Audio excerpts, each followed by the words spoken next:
Hello, my name is Matthias Cavodi. Welcome guys to my channel. Today we're going to talk about New Mutants issue 87. It's a milestone issue. We got the first appearance of Cable, Strife, Mutant Liberation Front, and I was really surprised when I sat down to reread this the other day. I thought this was written by Fabian Nicias, and nope, it's not. It's actually written by Louise Simonson, and we got killer art by Rob Liefeld.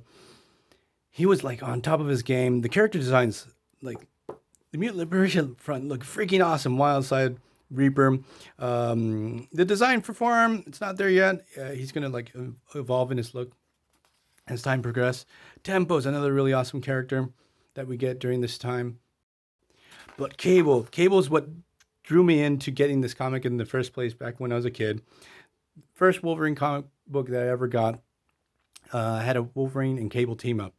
And I thought to myself, I finished that story where they had the fight against Sabretooth in the sewers of New York. Thought this guy is the greatest badass ever. I have to find another comic book with him. So I went to my local comic book shop. I saw New Mutants 87 on the shelf, and I noticed it was more expensive. I had no idea this was his first appearance. I read this issue and I was freaking hooked with Cable, with the New Mutants. That would, right after this, in a couple more issues, they're going to change it to X-Force. An early X-Force, fuck, it had a really solid run.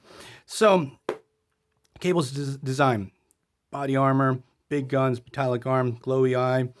The guy has like this mysterious past that's hinted in all these first appearances that he has.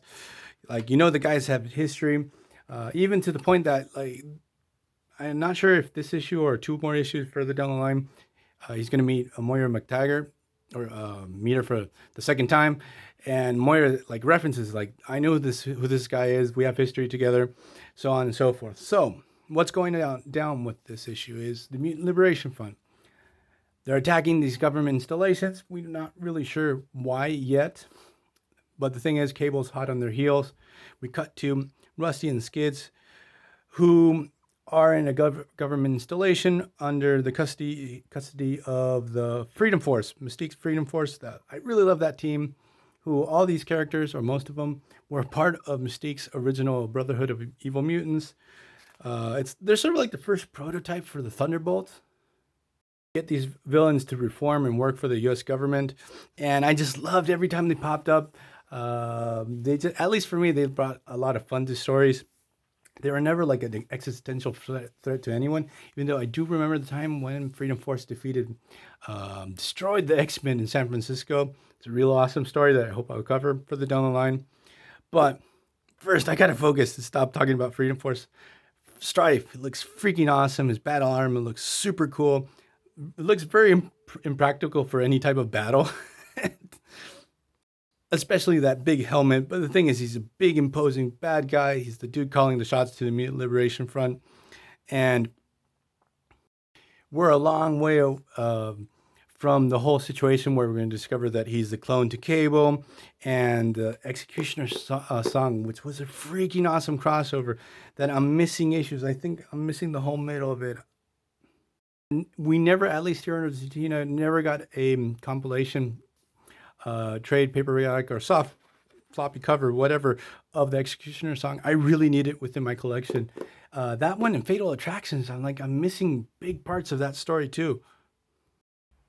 So we have Cable battling out against the members of Mutant Liberation Front, and what happens is we discover that they're actually trying to get their hands and reach Rusty and Skids. They want to rescue them from the government, and they're going to try to fold these two kids, young mutants, into the Mutant Liberation Front themselves.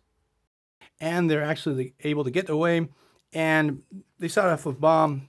Things just explode. Everything goes from bad to worse, and this leads to Cable getting captured, and that's where we're going to leave this video.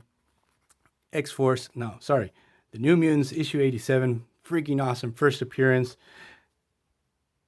This issue ends and you have so many questions like, who the hell is this dude with this half robotic arm and chest? What's his deal? And in the next video that I'm going to do about New Mutants, we're going to do the issues immediately after, where Cable's going to try to escape from prison, from the government, and he's going to have to deal with Freedom Force.